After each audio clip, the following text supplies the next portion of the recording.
Le principe est toujours le même, c'est de réaliser le scénario avant, d'avoir une documentation avec des décors que souvent je vais prendre sur place moi-même.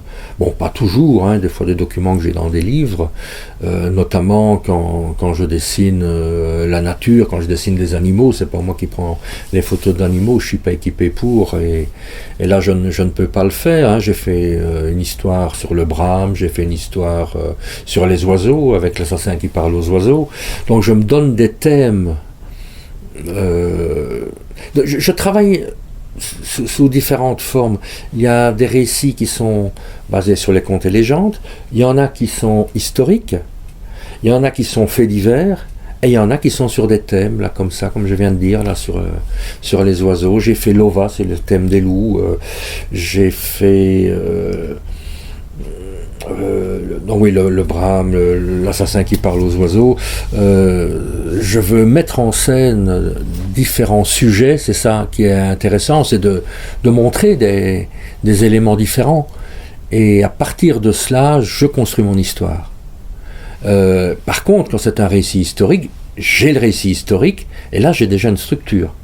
Et c'est ça que j'aime bien, c'est l'alternance dans des genres différents.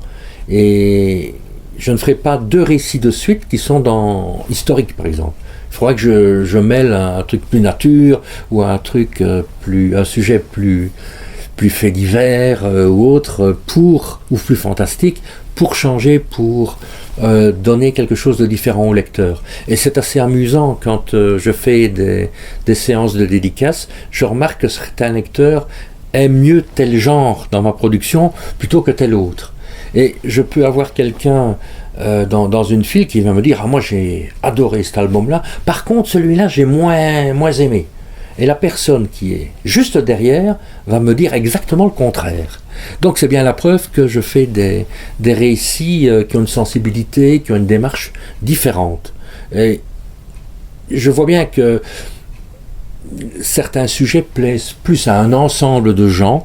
Donc par exemple Lova, c'est un album qui a vraiment très bien marché dans mes dernières productions, ça fait déjà quand même quelques années, qui a très bien marché parce qu'il mêle le récit humain, le fantastique, un certain réalisme. Il y a un peu un mélange de beaucoup de choses. C'est pas uniquement du fait divers, c'est pas uniquement du fantastique ou du légendaire, il y a un peu de tout. Donc à ce moment-là, je rassemble plus de lecteurs.